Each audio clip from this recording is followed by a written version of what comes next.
Message এই পৃথিবী থেকে চাঁদ মাত্র 1,40,000 মাইল দূরে। কত মাইল? আর সূর্য পৃথিবী থেকে 9,13,00,000 মাইল দূরে। সূর্যের আলো পৃথিবীতে আসতে সময় লাগে মাত্র 8 মিনিট 20 সেকেন্ড। প্রতি সেকেন্ডে 1,86,000 মাইল বেগে পৃথিবীর দিকে ছুটে আসে। এটা দৃশ্য নূরের গতি। অদৃশ্য নূরের গতি আরো পাহাড় পাওয়ারফুল। বলে হুজুর এখানে কেন আসলেন? এই যে এত আবরণ ভেদ করে সূর্যের তাপ মাথায় লাগে, মানুষ সইতে পারে না। কাল কিয়ামতের দিন ও বন্ধু, আল্লাহর আরশের ছায়া ছাড়া কোনো ছায়া থাকবে না। সূরা ইনফিতর আল্লাহ কি বলেছেন? ইদাস সামাউন ফাতারাত ওয়া ইদাল কাওয়াকিবু ইনতাসারাত ওয়া ইদাল বিহারু ফুজ্জিরাত ওয়া ইদাল কুবুরু বু'সিরাত আলিমাত নাফসুম মা কদ্দামাত ওয়া আখখারাত। আকাশটা চূর্ণ বিচূর্ণ হয়ে যাবে, তারাগুলো ঝরে ঝরে পড়বে, সমুদ্র উদ্বিনীত হবে। কবরটা যখন ওপেন হয়ে যাবে, প্রত্যেকেই জানতে পারবো, দেখতে পারবো কে কি করেছি আর কি করিনি। আমার ওয়াজ সেই দিকে না, আমি বোঝানোর জন্য। কারণ এখানে আমি ভাবছিলাম আমার ওয়াজ শোনার মতো মানুষ নেই, কিন্তু দেখি আমার পছন্দের। আমি কিন্তু বেশি যুবকদেরকে পছন্দ করি, কারণ আগামী সমাজ তাদের হাতে আসবে। তারা যদি এক্সপেরিয়েন্স ম্যান হতে পারে, ঠিক কিনা বলে, তাহলে সমাজ কোনোদিন ধ্বংস হবে না, পথভ্রষ্ট হবে না, ঠিক কিনা বলেন? এরে যুবক, জিব্রাইল বলেছে বৃষ্টির ফোঁটা আমি জিব্রাইল গণতে পারি, চাইলে এটা আমার পক্ষে সম্ভব, কিন্তু যৌবন কালের আমল আমি গণে শেষ করতে পারি না, এটা এত বেশি পাওয়ারফুল। হাদিস। আল্লাহু আকবার। ইয়া রাসূলুল্লাহ জিন্দাবাদ। কোরআনপুরের পক্ষ থেকে লাল গোলাপ শুভেচ্ছা কোনা কেন? কিও কথা কন না কিনলে হ্যাঁ ও হেতনে হোসেন পুত্তু নাইছে ওই এলাই লাল গোলাপ শুভেচ্ছা আরে দিত না, কিন্তু আই খুশি অভ্যাস আছে। লাল গোলাপ দিত না? হ্যাঁ না না, এখন খুঁজা লাইছি, দিলে স্বেচ্ছায় দিতে হবে একটু করে, ঠিক কিনা বলেন? আর জোরে বলেন। কাল কিয়ামতের দিন 7টা শ্রেণীর মানুষকে আল্লাহর আরশের ছায়ার নিচে জায়গা দিবে। রে এই পরানপুরের যুবক, হৃদয় খুলে শুনে নাও, আজকের এই হাদিস শরীফের একটা অংশ যদি তোমাদের ব্রেইনে সারা জীবন রাখতে পারো, তোমাদের দুনিয়া এবং আখিরাত বন্ধু আলোকিত হয়ে যাবে। আল্লাহ রাব্বুল আল্লাহর হাবিব জানিয়ে দিয়েছেন, যারা ইয়াং বয়সে নাচানাচি করার সময়, গান বাদ্যযন্ত্র নিয়ে থাকার সময়, এই সময়টা তারা আল্লাহর গোলামিতে পার করেছে। আল্লাহ যুবকদের প্রতি এত বেশি সন্তুষ্ট, আমার নবী জানিয়ে দিয়েছেন ওই কিয়ামতের দিন আল্লাহর আরশের ছায়ার নিচে সেই যুবকদের জায়গা দিবে। তোমাদের জন্য কি গুড নিউজ না? যৌবন কালে করতে হবে, বুড়ো হয়ে গেছে, সারা জীবন মিছা কথা, সুদ ঘুষ অন্যায় অত্যাচার ব্যভিচার সব করছে, মরার টাইম হয়েছে, আল্লাহ ডাকতেছে, সময় মতো তো ডাকছ না। যদি জোয়ান কাল থেকে ডাকতে ডাকতে বুড়া হতে পারো, পজিশন দুইটা হবে। কয়টা? কারণ যেই বুড়া জোয়ান কালে ডাকছে তার এক পুরস্কার, বুড়া কালে ডাকছে তার আরেক পুরস্কার। বৃদ্ধদেরকে আল্লাহ জাহান্নামে দিতে আল্লাহ শরম লাগে। সুবহানাল্লাহ বলেন না? নবীর কথা সত্য না মিথ্যা? হযরত মুহাম্মদ সাল্লাল্লাহু আলাইহি সাল্লাম was born in Arab country. His father's name was Abdullah. His mother's name was Amina. His father said died before he was born. He lost his mother in his childhood. He was very truthful. আমার নবী ছিলেন শ্রেষ্ঠ সত্যবাদী। জোরে জোরে সুবহানাল্লাহ। আর জোরে, আর জোরে। এই জন্য আমি বুকে হাত দিয়ে বলি, I am very successful person, I am the great person, কারণ আমি আখিরি নবীর উম্মত হয়েছি। এর চেয়ে বড় নিয়ামত আমার জীবনের কিছুই হতে পারে না, ঠিক না বলেন?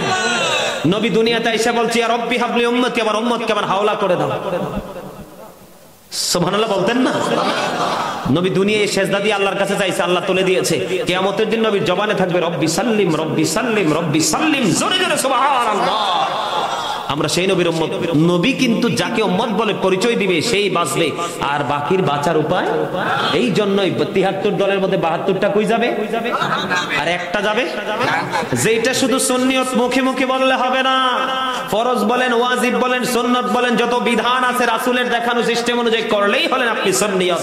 আপনি যদি বউকে এবং আপনি নিজে পর্দা থাকতে পারেন, তাইলে আপনি সুন্নি জামাত। আমি আপনাকে 100 বার সাপোর্ট দিব। আপনি কিন্তু এমনি নামে সুন্নি জামাত করেন, কিন্তু সুন্নিয়তের আইন কানুন মানেন না, আমি আপনাকে 1 সেকেন্ডের জন্য মানতে রাজি না। কথা বলেন না কেন? আহলে সুন্নাহ ওয়াল জামাত ইজ দ্য বেস্ট পার্টি।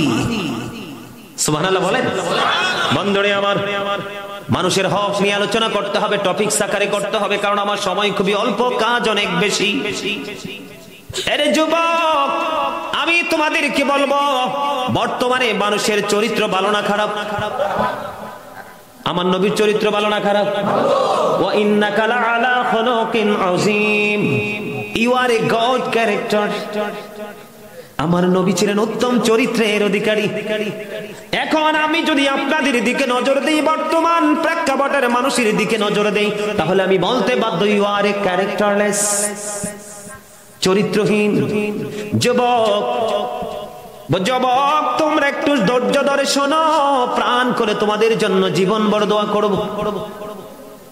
একটু ধৈর্য ধরে শোনো, আমার নবী সত্যম চরিত্রবান। আমি একটু আগে বলেছি, ওয়াজ মনে রাখতে হবে। আল্লাহ দেখাইছে কাকে? নবীকে। নবী বলেছেন ফলো মি, ঠিক কিনা বলেন? তোমরা আমাকে ফলো করো, কারণ কোরআন আল্লাহ দিয়েছে, আল্লাহর বাণী, কিন্তু আইছে নবীর মাধ্যমে। নামাজের মাধ্যমে, আল্লাহর কদমে সেজদা দিয়ে কিন্তু পাঠাইছে নবীর মাধ্যমে। পৃথিবীতে সব নিয়ামত পেয়েছে নবীর মাধ্যমে, আবার পৌঁছাবো নবীর মাধ্যমে, ফয়সালা নিব নবীর মাধ্যমে, ঠিক কিনা? আল্লাহর হাবিব বলেছেন, ওই যে হক আমরা নষ্ট করছি বন্ধু, আমাদের ব্যবহার ভালো না, চরিত্র ভালো না। কথা বলে না কেন? আরো জোরে। যারা চরিত্রবান এবং যারা চরিত্রহীন, দুইয়ের মধ্যে পার্থক্য করেছেন হাদিস শরীফের মধ্যে। নেগেটিভ এন্ড পজিটিভ কে আইডেন্টিফাই করেছেন আমার নবী। এখানে চমৎকার এক ডিজাইন বন্ধু, আল্লাহর হাবিব সরকারে মদিনা তিনি বলেছেন, উত্তম চরিত্রবান মানুষ হলো, উত্তম চরিত্রবান মানুষের উত্তম চরিত্রের কারণে আল্লাহ যে নিয়ামত বরাদ্দ করে দিয়েছেন। আল্লাহর হাবিব বলে দিয়েছেন, উত্তম চরিত্রের কারণে, সুন্দর চরিত্রের কারণে ও বন্ধু, তার জীবনের গুণাগুলি এমন ভাবে শেষ হয়ে যায়, বরফের মধ্যে পানি লাগলে যেমন বরফের চাকটা গলে শেষ হয়ে যায়, ঠিক কিনা বলেন? যখন পানি হয়ে যায়, আমার দিকে তাকান, এক্সাম্পল নিতে হবে। আপনি হাতের তালুতে পানি নিয়ে কোন না কোনো ভাবে পড়ে যাবে। কথা বলে না? কোন না কোনো ভাবে পড়ে যাবে না। এই জন্য বলেছেন, উত্তম চরিত্রের কারণে মানুষের জীবনের গুণাগুলো এমন ভাবে ধ্বংস হয়ে যায়, যেমনি বরফে পানি লাগলে বরফ শেষ হয়ে যায়। আর খারাপ চরিত্রের কারণে মানুষের নেক আমল এমন ভাবে ধ্বংস হয়ে যায়। আল্লাহর হাবিব বলেছেন, মধুর মধ্যে সিরকা পড়লে যেমনি মধুটা নষ্ট হয়ে যায়। নাউজুবিল্লাহ। আমি না কইছি, ব্যাড নিউজ শুনলে বলবা নাউজুবিল্লাহ, বালা খবর শুনলে সুবহানাল্লাহ, আলহামদুলিল্লাহ, আল্লাহু আকবার নাচতে নাচতে কইবা, ঠিক আছে? আরো জোরে। এবার বান্দার হকের মধ্যে বর্তমানে বাংলাদেশের মানুষ সবচেয়ে বেশি বান্দার হক নষ্ট করতেছে, সেটা হলো কোনটা? সুদ আসেনি, ঘুষ আসেনি, জোর জবরদস্তি আসেনি। কথা বলে না কেন? বন্ধুরে আমার, সূরা ইউনূসের 44 নম্বর আয়াতে আল্লাহ বলেছেন, ইন্নাল্লাহা লা ইয়াজলিমুন নাসা শাইআন ওয়ালাকিন্নান নাসা আনফুসাহুম ইয়াযলিমুন।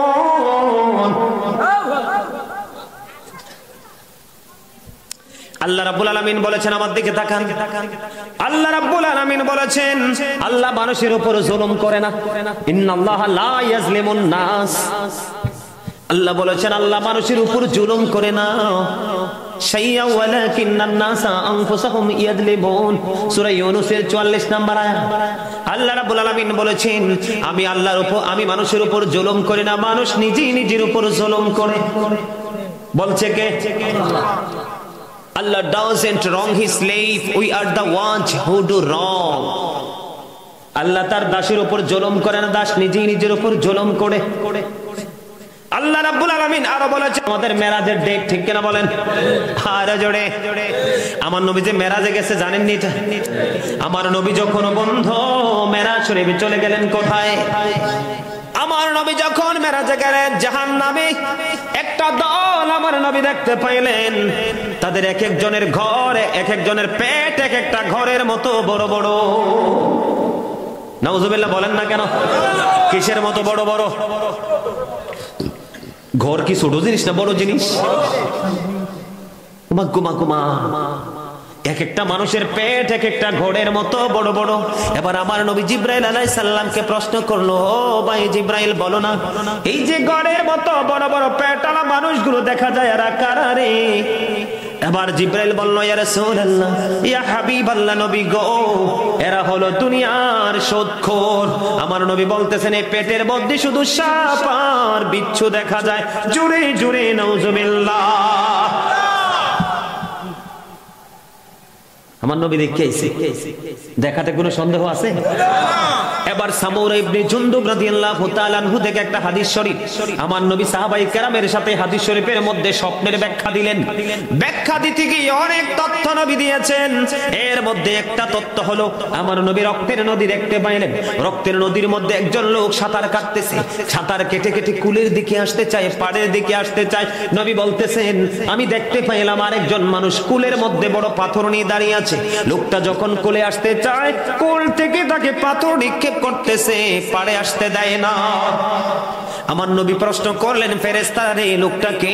আমার নবী বললেন, নবী গো, ফেরেশতারা বলল, ইয়া রাসূলুল্লাহ, এই লোকটা হলো দুনিয়ার সুদখোর। কোন নদীতে? আরে আপনারা তো সব মজা করে কইতেছেন, আপনারা মনে হয় সুদের অনেকেই পক্ষে আছেন। আরো জোরে।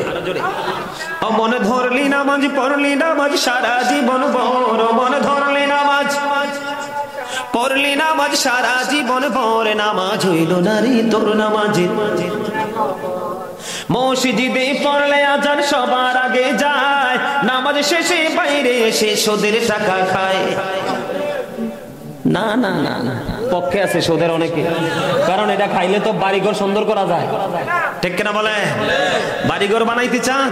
সূরা আলে ইমরানের 185 নম্বর আয়াতের শেষ অংশে আল্লাহ বলেছেন, আমাল হায়াতুদ দুনিয়া ইল্লা মাতাউল গুরুর, এই দুনিয়ার জীবনটা একটা ধোঁকা ছাড়া কিচ্ছু না।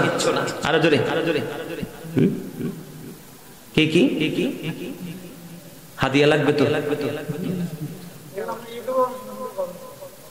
আরে আমি লেখক তো, আমি সুন্দর সুন্দর গজল শুনবেন না?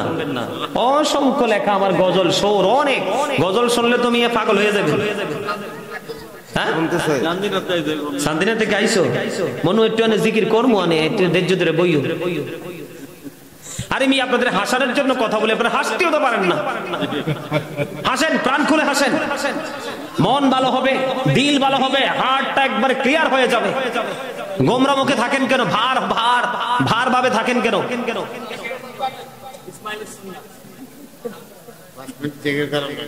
বিউটিফুল স্মাইলিং, ঠিক কি না? না না না না, সকালবেলা কইতেন গাজী সুলাইমান জিকির করে 2 ঘন্টা করছেন না? গাজী সুলাইমান, হ্যাঁ আল্লাহর জিকির তো করবো, অবশ্যই করবো। আল্লাহর জিকির যত সহজে মানুষকে জান্নাতে নিতে পারে, আর কোন আমল তত তাড়াতাড়ি জান্নাতে পৌঁছাতে পারে না। আর আমরা সুন্নিরা তো জান্নাতের জন্য কাজ করি না, আমরা নবীর জন্য করি, আল্লাহর জন্য, ঠিক কিনা বলেন? হে রাসূল তোমায় ভালোবাসি, অন্তরে শুধুই, মুখে না। জান্নাতের আশায় নয় হে রাসূল, জাহান্নাম কেউ ডরি না, ঠিক কিনা বলে? একটু জিকির করবো, একটু গজল গাবো, একটু ধৈর্য ধরো ভাই, বিষয়টা শেষ করি।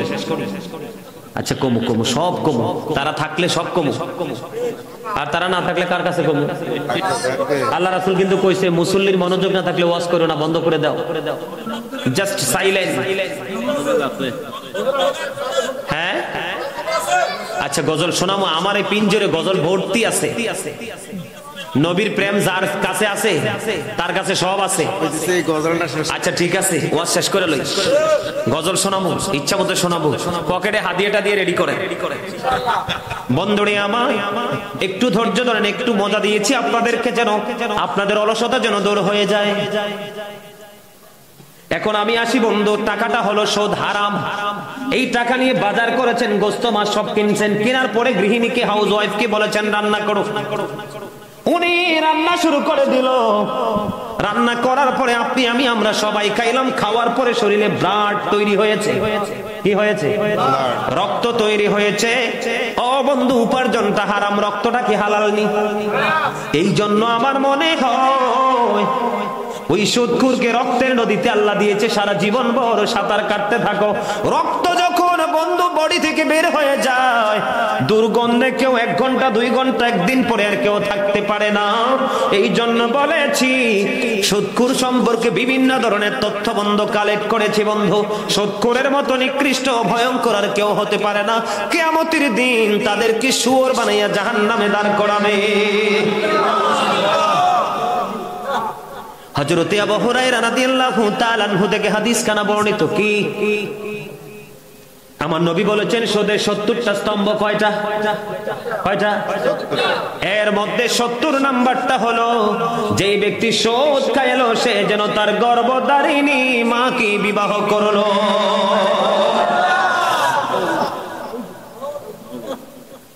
হাদিস শরীফ থেকে কালেক্ট করেছি বন্ধু।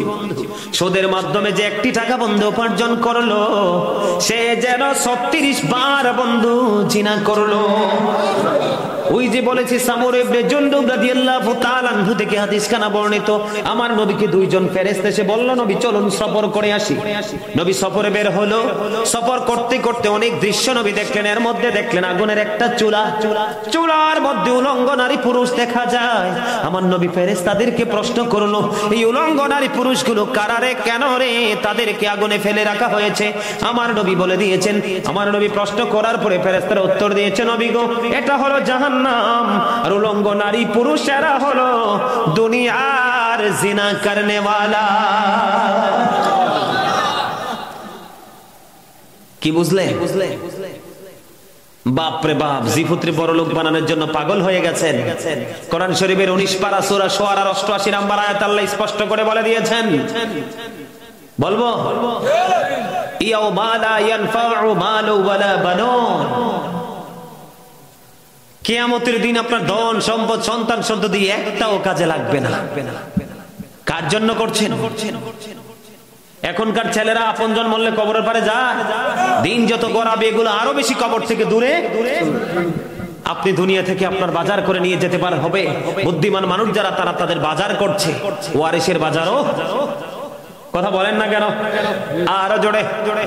এখন আসেন বন্ধু, লা তুকবালু সালাতুম বিগাইরি তুহুর ওয়ালা সাদাকাতুম মিন গুলুল, পবিত্রতা ছাড়া ইবাদত কবুল হয় না।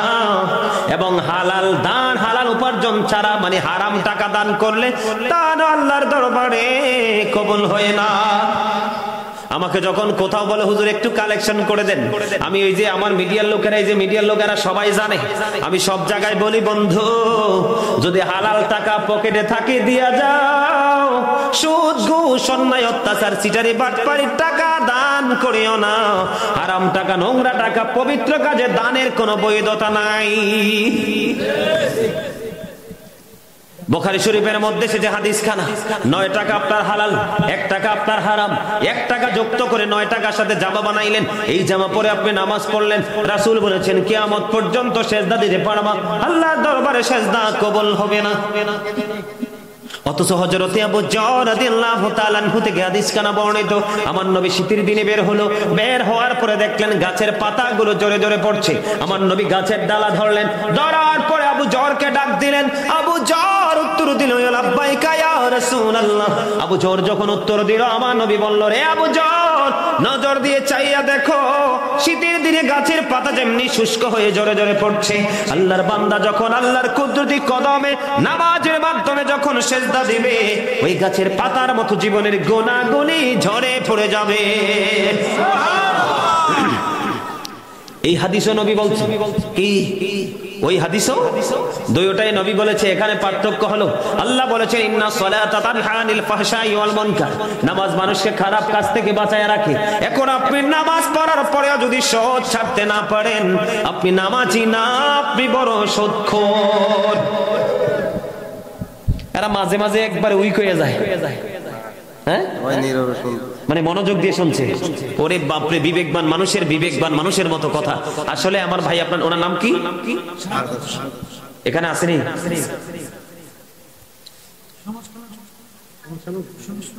সমাজসেবক অফিসার, এই জন্যই তো এত গর্ব কথা বলছে। আসলে কি আপনাদের মনোযোগ বেশি ওনার কথা? রাইট। বাবা আলহামদুলিল্লাহ বলেন। আরে ভাই খুশি হইলে আলহামদুলিল্লাহ। All praise is to Allah, সমস্ত প্রশংসা আল্লাহর জন্য। হুব্বা ফিল্লাহ ওয়াল বুগদা ফিল্লাহ, I love for Allah and hate for Allah. ভালোবাসবা আল্লাহর জন্য, আবার ঘৃণাও করবা আল্লাহর জন্য। ইমানদারকে ভালোবাসবা আল্লাহ পাওয়ার জন্য, সুদখোরকে ঘৃণা করবা এটাও আল্লাহ পাওয়ার জন্য। সবচেয়ে বড় দুঃখের কথা, যিনি সুদ দেয়, যিনি সুদ খায়, যিনি সুদের ইসলাম লেখে, যিনি সুদকে সমর্থন করে, টাকাটা আনতে কষ্ট হইলে কয়েকজনের জোর করে 5,000 10,000 দিব, 2,000 দিবে, তে সাপোর্ট দেয়। আল্লাহর হাবিব বলেছেন তাদের সবাই সমান সাজা। তবে সবচেয়ে বড় ভয়ঙ্কর তত্ত্ব হলো, আমার আপনার নবী দোজাহানের বাদশা নবী জানিয়ে দিয়েছে, তুমি জানো একটা মানুষ অন্যায় করে, একটা মানুষ অত্যাচার করে, একটা মানুষ ব্যভিচার করে, একটা মানুষ জুলুম করে, কি করে জুলুম করে, তুমি জানার পরে 500 টাকা 1000 টাকার জন্য, তোমার সুবিধার জন্য তাকে সমর্থন করে গেলা। আমার নবী বলেছে সঙ্গে সঙ্গে তুমি মুসলমান থেকে খারিজ হয়ে গেছো, তুমি নামের মুসলমান, তোমার দিয়ে কোনো লাভ নাই। জোরে বলেন না নাউজুবিল্লাহ। তাহলে সুদ ছাড়বেন না ধরবেন? আওলাদ চাইলে কো ভাই হারামও নাই। যখন আপনি বলবেন এরকম করো না ভাই, বিপদে পড়ছি, একটু লাভ দিব মাস শেষে, আচ্ছা ঠিক আছে একটু চিন্তা করে দেখি, 1 মিনিট লাগবে না, 1 সেকেন্ডের মধ্যে বলবে আরে তোমার বাবির এই বড় বোনের জামাই বিদেশ থাকে, আমার বাইরাটা আমার দেড়টাশের কাছে টাকা টোকাটি রাখে, চাইলেন তাই না দিতে পারবো, ডাহা মিশা কথা। টাকা কিন্তু বের হয়ে যায় যত চান। সুদের কথা বললে মহিলা, কিছু টাউট মহিলা বের হয়েছে, গ্রামে গঞ্জে বের হয়েছে, বুবু কয়টা টাকা হালাপ দাও না, বোন কি তা কস হারামও নাই, ঠিক কিনা? যখন আপনি তাকে সুদ দিতে বলবেন, এবার বলবে দুলাভাইয়ের কিছু আমানত আপার কাছে আছে, চাইলে এনে দিতে পারি, আসলটা যেই দিনে দাও লাভটা পেমেন্ট করতে হবে যথাসময়ে, ঠিক কিনা বলে? এইরকম তেঁতুল গাছে ল্যাংরা মাইতে পারেনি, কথা বল না কেন?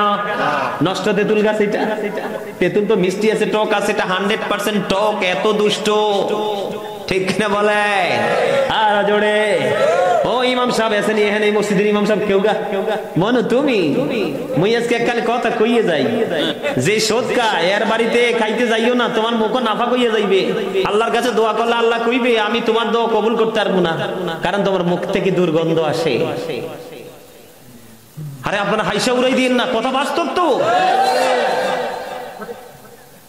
বন্ধুরে আমার, এই সুদ আছে না নাই? এবার ঘোষ আছে না নাই? সবচেয়ে বড় আর একটা ভয়ঙ্কর খবর, আপনাদের এলাকায় জোর করে জায়গা দখল করার মতো মানুষ আছে না নাই? কেমন করে নষ্ট করে সেই দিকে, আমার দিকে যাবেন কিনা, থাকবেন কিনা? আরো জোরে, দেহ দিয়ে না মন দিয়ে? আরে না হইছে না উত্তর, দেহ এবং মন দুইটা দিয়ে। আমরা দেহ না থাকলে মন থাকবো কই, ঠিক কিনা বলেন? খাঁচা না থাকলে পাখি রাখার জায়গা আছে? হ্যাঁ, দুইটাই। দেহ এবং আত্মা মিলে যেমন মানুষ, আপনার দেহ এবং আত্মার মনোযোগ মিলেই কিন্তু সফলতা, ঠিক কিনা বলেন? আপনারা একটু সামনের দিকে আসবেন, আরো জোরে বলেন, আসেন একটু সামনের দিকে আসেন। আপনাদের মাঝে মাঝে ওটা ফাঁকা আছে, ফাঁকা জায়গায় শয়তান বসে, আপনাদের কেউ কেউ যদি মাঝে মাঝে একটু কোড়ামুড়ি দেয়, ঠিক কিনা বলেন? একটু সামনের দিকে বইয়েন না, মনো মুরদারে চললাইও,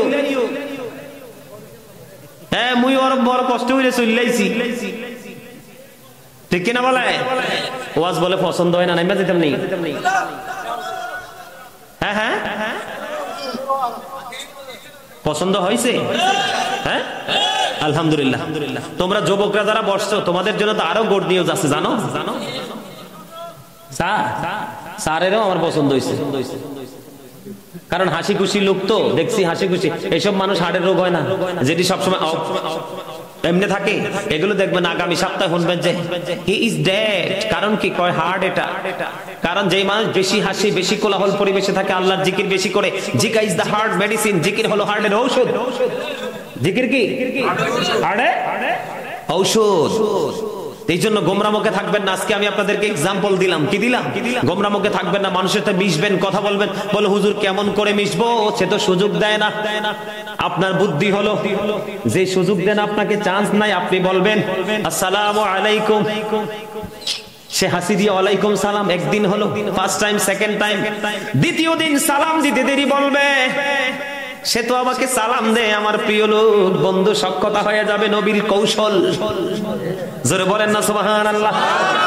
আমার আমার নবী বলেছেন তোমাকে অবহেলা করে মানুষ অসুস্থ হয়েছে দৌড়ে চলে গেল তুমি তাকে দেখার জন্য, সে দেখবে অসুস্থ অবস্থায় তুমি তাকে একটু টেক কেয়ার করেছো।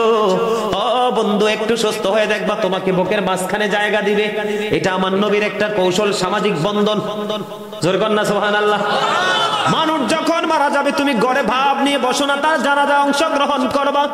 সমাজের ছোট বড় ধনী গরিব শিক্ষিত অশিক্ষিত সবার সাথে তোমার মিলন হবে, তখন সামাজিক সখ্যতা বন্ধন গড়ে উঠবে। সেতু বন্ধন ছাড়া জীবন বাঁচতে পারে না, মানুষ সুস্থ হতে পারে না। মানুষের জীবনে সকল দৌলত থাকলেও মানুষের প্রেম যদি না থাকে কখনো তার জীবন সুখী হয় না, কারণ মানুষ মানুষের জন্যে। কথা বলে না কেন? মানুষকে ভালোবাসবেন, দেশকে ভালোবাসবেন। I love my country and countries people, এটা আমার বক্তব্য। জোরে জোরে বলেন না আলহামদুলিল্লাহ। আরো জোরে। যুবক যুবক যুবক যুবক